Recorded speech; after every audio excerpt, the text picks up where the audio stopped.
Ew.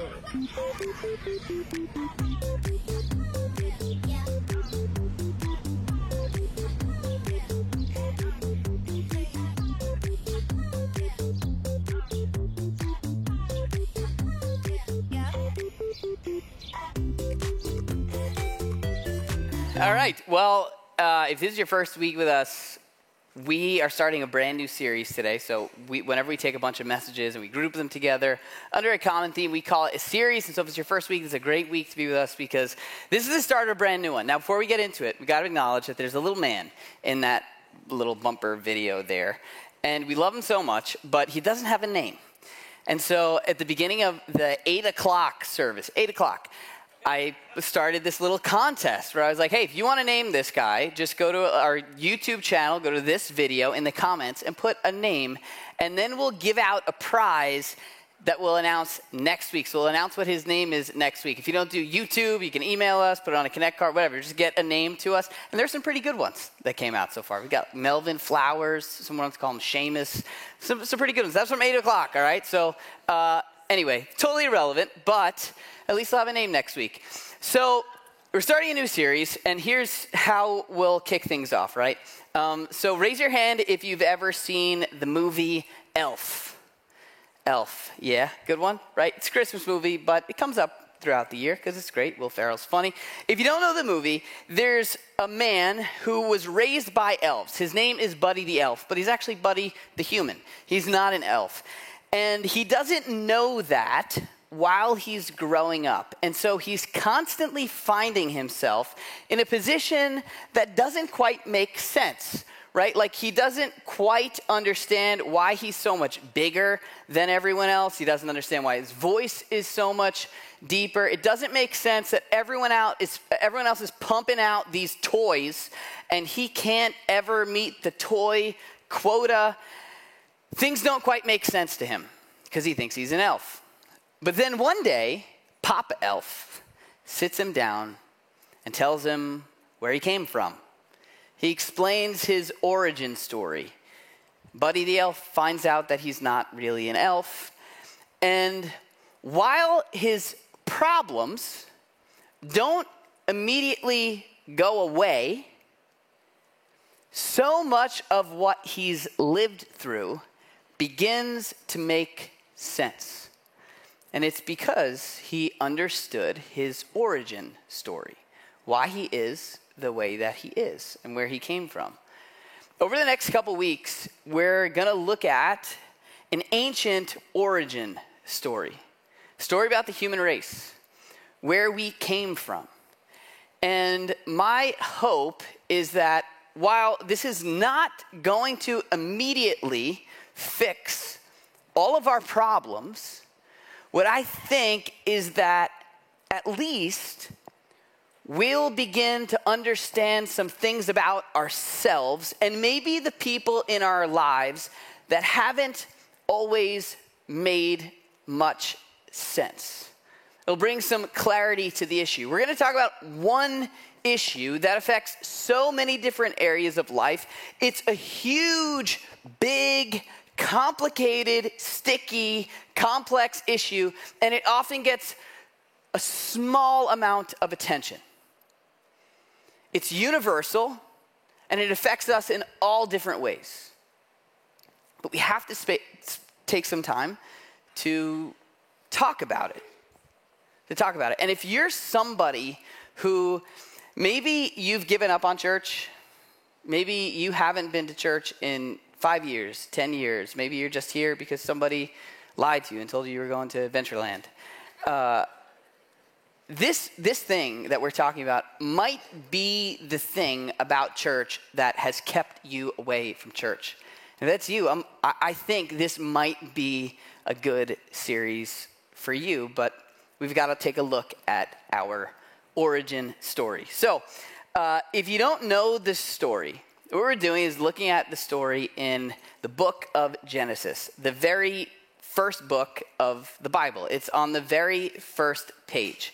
It's a story about Adam and Eve, two naked people in paradise that are having a blast until they have a conversation with a talking animal, and then things get really bad. And so let me just say this before we dive into it. If you struggle to believe this, I think that's reasonable. You know, like in any other context, if somebody tells you, hey, listen to what happened here, and in their explanation of what happened, it includes a talking animal, right? And you don't at least stop and like question the legitimacy of that, I would question you a little bit, right? So let me say this. Throughout history, there have been people that believe that this story happened exactly the way it's told, literally. There are other people that believe that this story has authority, but it's symbolic of something else. And then there are some views in between there, right? What I'm going to ask you to do is take your doubts, your hesitations, and reservations, and for the sake of this week and the coming weeks, just kind of take those and set those aside. And I think what you'll see is that there's something pretty profound being explained in this story, and we'll miss it if we get hung up on things like naked people in paradise and talking animals, all right? So here's how the story goes, right, in case you're unfamiliar with it. You go open up to page 1, and what you'll read right away is, in the beginning, God created the heavens and the earth, or literally in Hebrew, it's the skies and the land. And there's a pattern that we see. It takes him 6 days. It's a pretty busy work week for God that week. And he creates different things on different days. And there's a pattern that we see. It's God said something, he made it, he saw it was good. And we see that over and over again. He says something, he makes it, and he sees that it's good. And so there's this goodness kind of building momentum in some sort of that pattern. He says it, he makes it, and he sees that it's good. And then one day he decides to make the human race. This is right towards the end of the whole operation. He's like, okay, I'm going to make the human race. Let's make the human race in our image. He says he's going to make the human race in his image and in his likeness. Now, in the original language, that idea of image and likeness, it's actually royalty language, talking about how if in the ancient world, if there was a king and a queen that had children, those children were in the image and likeness of the king and the queen. So it's almost like offspring language. And so what he's saying is that people will feel like God feels. They'll have desires like God has desires. There's something about us that will resemble him. And so he makes this whole big thing. And when he finishes with the people, he stops. And while before it was good, he steps back and is like, it's very good once the people are involved. It's like he's celebrating what he's made. It's very good. Like it's as good as it could possibly be. On day 6 of the universe, the word great hadn't come out yet. So he's like, okay, very good, right? And he's celebrating.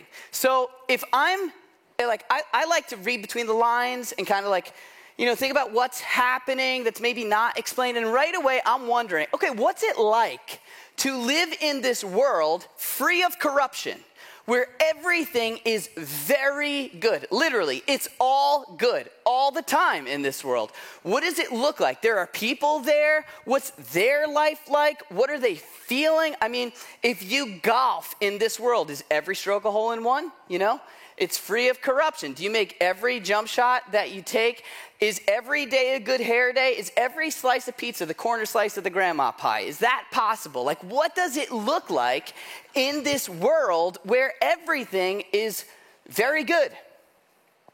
What's it like to be a person there? And we're given a little, like, aside where we're told what it felt like. If you ever watch The Office, right, there's like a scene that happens, and then there's a cutaway, there's like a break to a little side interview. And so Jim or whoever's involved, they like say how they felt. Like, give me one of those with the people. Let me know what it feels like to be in paradise. And so we get one. And what we're told is that the people, Adam, we're told, this is literally the Hebrew word for man. The man and his wife were both naked, and they felt no shame. That's it. That's all we get. Now, if you know that story, you were there before I read that line. Like you knew, oh yeah, that's right. Like in the beginning, everything was all good. They were naked and they felt no shame. But stop for a second and think about how odd that is. That's a weird thing to describe about paradise. Why? What's going on there? What makes that very good in this world of very good? Here's a little activity for you this week, okay? If you want, you can go down to LA Fitness, go like real early in the morning, okay? Get a guest pass or your membership, go down there, go into the locker room. And what you'll see a little bit of is naked and no shame, and it's not very good.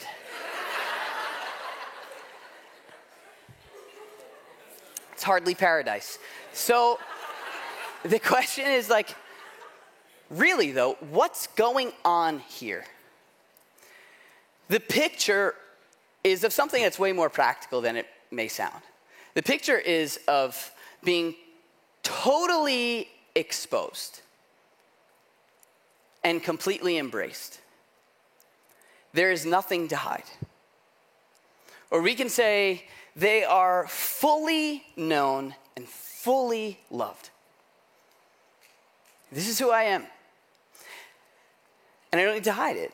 I feel completely accepted. I have a place to belong. There's nothing to earn. There's nothing to work for. This is the picture of, believe it or not, it's the picture of your very good relationships. And this is how we'll describe it. You may have heard yourself say before, like, oh, that relationship, like with him, I can be myself. That's what we mean. The closer we are to this, the more it's like we were made to live. Right? They know the real me. They've seen me. I'm known and loved.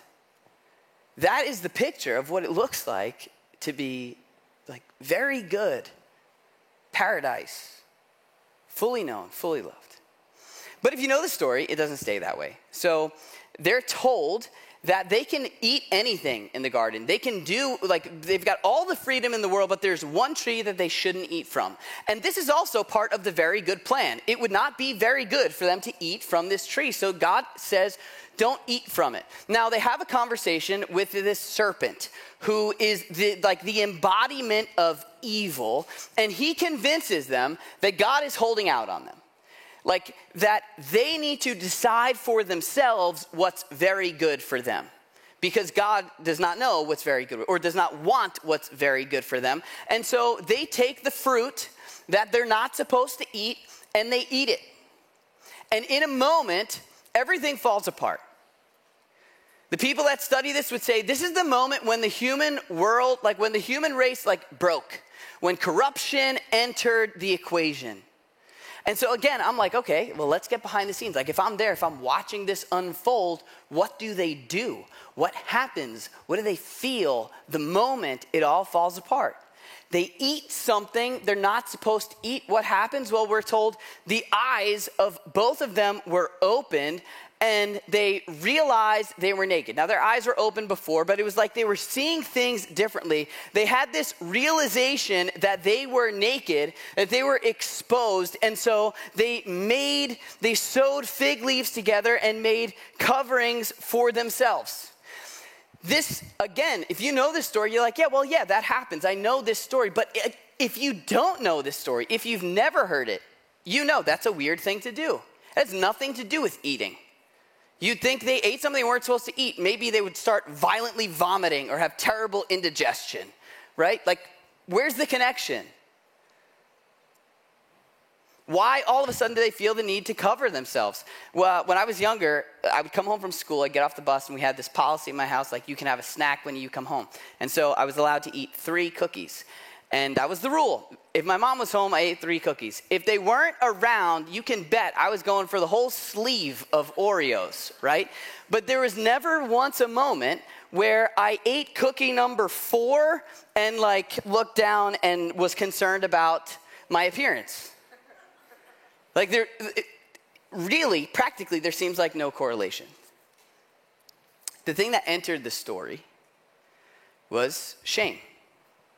Shame, what was mentioned earlier. Shame. Now, for the next few weeks, we're going to talk about shame. According to the origin story, this is at the heart of the fallen human condition. This is the thing that enters the story when things go bad. Not anger, not violence. Like, this is the thing that turns into all sorts of other things. And let me just say right off the bat, like, shame is a complicated, complex thing that's difficult to define, and there's no way we're going to, like, capture all of it over the next few weeks. And so what I'd love to encourage you to do is to start looking into this on your own. At our info center downstairs, we've got some resources. There's some QR codes. You can scan those QR codes and get some books and read more about it. But it is a topic that we have to address, because it is so much a part of why we are the way that we are. Shame enters the story. There's a woman, her name's Brené Brown. You might have heard of her. She's gotten really popular over the last several years. And she's really popularized the study of shame. There's a lot that we've learned inside and outside of the church about the nature of shame. The way she defines it, and again, this is not a perfect definition, but the way she defines shame, it's not embarrassment, it's not humiliation, it's the painful experience of believing or feeling that I'm flawed, I'm broken, there's an issue, and because of that, like, therefore, I'm unworthy of love and belonging. I'm rejected. And so shame is an attack on the identity. It's an I am thing. It's not just that it's simply I did something bad. It's what that thing says about who I am and what I'm worth. Often the language that we use is simply, it's just not enough. It's the feeling of not being enough, never being enough. We did a series a few years ago, actually, called Not Enough, and it was about this. Like, I am, and it's an identity thing. It's, I am not enough as a dad. I am not enough as a mom, as a parent, as an employee, as a boss, as like something that you see central to your identity. There's like, you just don't hit the mark. And it's a painful realization. It's uncomfortable. It causes us to shrink back like these people, right? To shrink back, to cover up, to hide, to feel like there's, like, you can't see the real me. It causes us to defend ourselves. It causes us to pretend. It causes a world of issues. It's this idea of not being enough. And now, shame will affect you in different ways based on what your story is. In general, again, I'm generalizing here, so I'm sure this isn't true of everybody, but often women tend to feel shame in the form of being unlovable. Like, I've got to have it all together. I've got to have it together at home. I've got to have it together at work. I've got to, like, look a certain way. I've got to act a certain way. I've got to try a certain way, but I can't try too hard. I've got to have confidence, but I can't have too much confidence. It's this pursuit of perfection and having it all together without looking like you're trying, and anything short of that is shameful. It's this vague cloud feeling of inadequacy, and it will likely affect you in the areas you care about most. If you're a guy, right, and again, I'm generalizing, but often men have a difficult time or may not say, like, oh, I'm feeling so unworthy of love and belonging in this moment, right? But really, often with men, it shows up in a form of weakness. Like, think about the insults you hear on the field or on the playground, right? You're soft, you're weak, you're incapable, you don't cut the mustard, you're not enough, you're not good enough, you're not strong enough, you don't provide enough, you'll never be a good enough provider, you'll never be a good enough like it often has to do with strength, capability, like adequacy for men. And really, it comes back to this idea. It's not just I'm not good at that thing. It's what that says about who I am and how I measure up, like what I am worth here. And it's painful. Now, the issue with shame, and the reason why we have to cover it, is that it's often misdiagnosed or undiagnosed. Like you may have called your issue an anger issue. Like maybe you just like go off like that. Somebody says something to you and you go off like that. And so you say, I'm just hot, right? I've got an issue with anger. But really, maybe it's not anger. Maybe it's that like slight feeling of disrespect makes you feel like you're worth less. And maybe it's really a shame thing. Like I took it personally.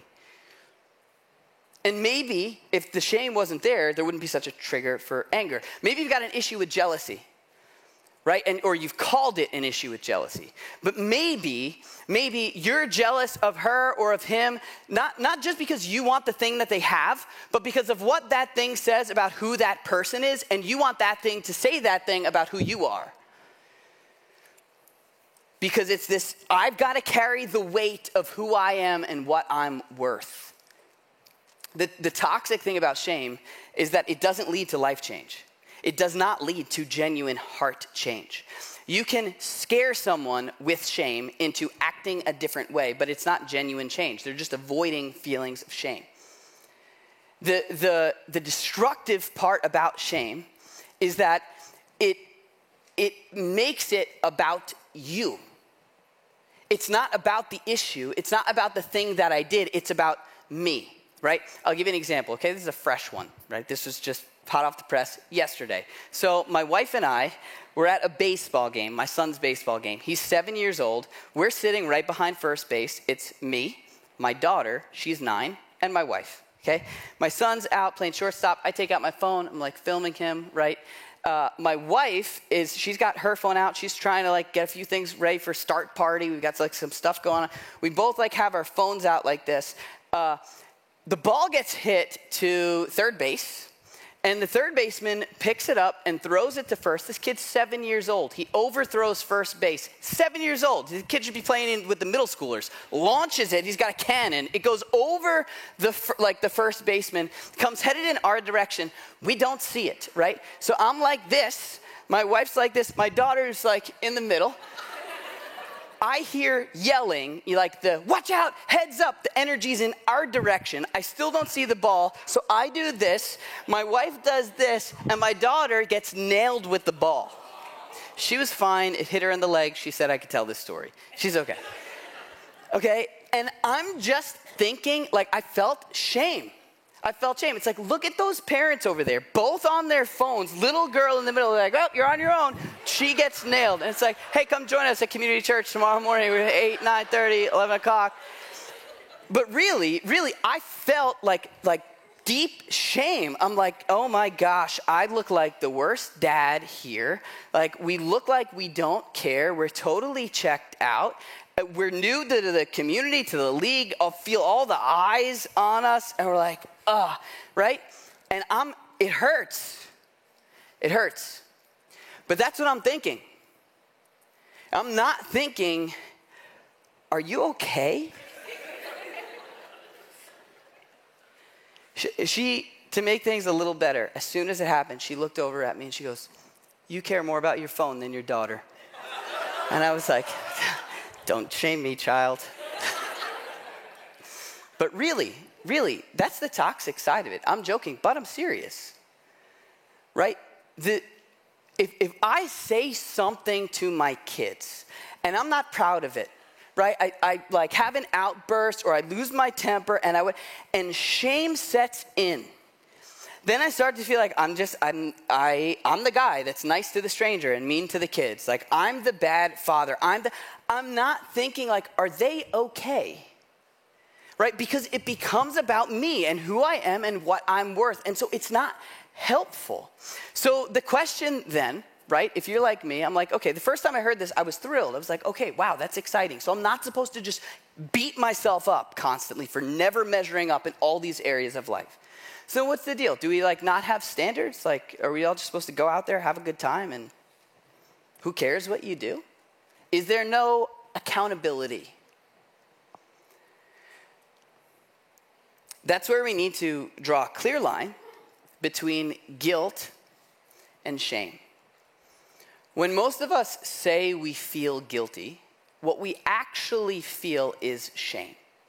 There's a big difference between the two, and guilt can be a helpful thing. Guilt can be a gift if you handle it the right way. But when most of us say we feel guilt, we're actually feeling shame. Like I could walk away from that story with my daughter and feel like, oh, I felt so guilty. No, really, I felt shame there. So here's the difference, okay? Guilt and shame. A few things, this might be helpful for you. This is helpful for me. Guilt is always tied to a specific action. Shame is a person. Right? Like you say something you shouldn't have said, and you start to beat yourself up. I am this, I am that. Guilt is like, hey, you know what? That was not a helpful comment. I need to go make that right. Right? Shame becomes about the self, defending who I am and what I'm worth. Guilt will lead you to reconcile and heal with other people. Guilt is specific. You'll know what it feels like when you're feeling guilt. You'll know what the guilt is about, and there'll be a way out of it. I shouldn't have gone there. I shouldn't have taken that. And there's a way to make this right. It's specific, and you can act on it. Shame is vague. It's a vague, foggy feeling of not measuring up, and there's no clear way out. Guilt is uncomfortable, and shame is unbearable. Guilt is a feeling of internal discomfort. Hey, what I did does not line up with what I value. And that's uncomfortable, and that's okay. That's how we heal in our relationships and recognize when we've caused pain. Shame is something that just hurts. It hurts, and it turns you inward. Guilt will lead you toward progress. You'll grow. You do something you're not proud of, you address it, reconcile, heal, there's going to be growth. Shame, you'll be stuck. It keeps you where you are. And what's interesting is it actually eats away at the part of us that believes that we can do better. It's self-destructive. It's self-destructive. Shame is way more likely to lead you to things like alcoholism, things that are going to numb the pain of shame. And so, in the few minutes we have left, and again, we're just scratching the surface today, just to lay the foundation for the next few weeks. What you need to know is how God handles your shame. What we're told in the story is that it says, then the man and his wife heard the sound of the Lord God as he was walking in the garden in the cool of the day. Now, there's a lot of symbolism going on there in the original language, but for the sake of time, we'll keep going. He's a loud walker. And they hid from the Lord God among the trees of the garden, right? This is my first instinct. I do something I'm not proud of. I go someplace I shouldn't have gone. I say something I shouldn't have said. I take something I shouldn't have taken. The first thing I want to do is like turn the opposite way when it comes to God. Like I don't want to go to church. I don't want to sing the song. I don't want to say a prayer. I want to step away because there's this feeling of shame, disappointment. God must be so upset. I need to get away. And what we're told is that the Lord God called to the man and said, "Where are you?" And that question was the beginning of a pursuit. It was the beginning of the solution. Like the people go running and God pursues them. They hide from him and he seeks them out. Not to hunt them down, but to heal them. What we're told in this story is that they've got these coverings on made of fig leaves, and he gives them legitimate clothing. Like he gives them animal skins to wear. He bandages their wounds like a father does to their children. And then he makes a promise. He speaks to this serpent, this symbol of evil. And he says that he's going to put enmity between the offspring of the woman and the offspring of the serpent. And he says that the woman's offspring will crush the head of the serpent, though he will strike his heel. And looking back on this now, what we know is that right there in the first pages of the whole thing, that's the first promise that someone is going to fix this. It's the first time we're ever clued in on Jesus showing up. Jesus who comes to take away our shame, to solve the problem once and for all. And his heel is struck. It cost him greatly. But here on the first pages of the whole story, we're told, ultimately, God is going to fix this problem. It's not going to be their job to get out of it. And so for the sake of today, though we can just like scratch the surface of it, what I want you to know is that God is the cure, not the cause of your shame. He is the solution, not the source of your shame. And what's so hard, and I've spoken to some of you, like you've heard the exact opposite from the church. Like the church for you has become a symbol of shame, where you're told you're flawed and unworthy of love and belonging. And so you've got to get yourself to here before you can join the club of people who pretend to have it all together. But God has come looking for you. He's in pursuit of you. And the way the Apostle Paul explains it later on, he says this. This is in his letter to the church in Rome. This was a follower of Jesus. He says, but God demonstrates his love for us in this. Like the demonstration, if you're wondering, what does God's love look like? What has it always looked like? He says, while we were still sinners, Christ died for us. Not though we were once sinners.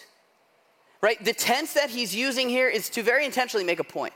Like you need to understand God's display of love for you most clearly when you're at your absolute worst. That's when you can begin to understand the depth of it and how independent it is of how well you're doing. In other words, if shame says I'm flawed and therefore I'm unworthy of love and belonging, the loudest message, what we call the gospel, which means good news, the loudest message you should hear from God, from Jesus, from the church is, yes, like unfortunately, you are flawed. I'm sorry. And yet, you are deeply loved and completely embraced. Like, while you're still flawed. Not when you promise to get it all together. Not after you start to make progress. Not when you finally hit the bar. But in your deepest mess, you are completely loved and fully embraced. In other words, what we're trying to get back to is this idea with God that you can be fully known and fully loved. You can like sit before him in the mess that you're in, knowing it does not change the way he feels about you. And so you don't have to run and hide in the bushes. You can come running to your Father who cares about you. And if you've heard any other message from the church, that's on us and not on you. It's a place for people with issues. A place where you can belong in spite of your performance. We're all in progress. And so, like I said, while we can only scratch the surface today, what you need to know is that in your shame, God runs to you, even when you're running away from him, because he's a father who cares about you. I'm going to ask the band to come back up here. We're out of time. But I'll leave you with this story.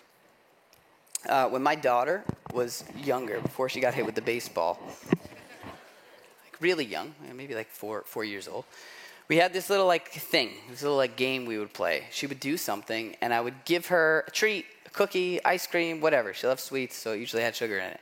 Like, here, this is for you. And I'd say, Mia, do you know where you're getting this? And at first she'd say, I don't know. And I'd say, because you're a good girl. And then she'd call it on. And I'd give it to her and be like, you know why are you getting this? And she'd be like, because I'm a good girl. And I'd give it to her and she'd eat it, she'd love it. And we'd do that. It became like kind of a game. Now this isn't parenting advice. This is what I did.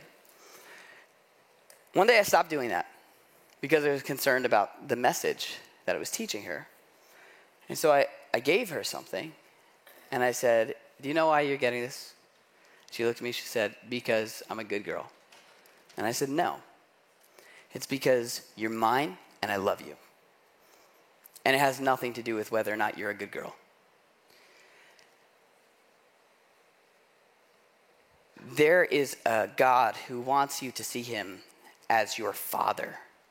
And I don't know today whether you feel like you're a good girl or a good boy or buried in your shame and just feeling like you're not enough and you never will be.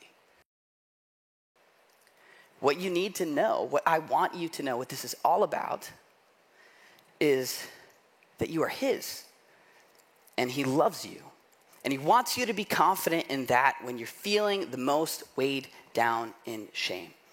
And the more we get that, the more we're able to take him at his word, the less of a grip shame will have on us on a regular basis.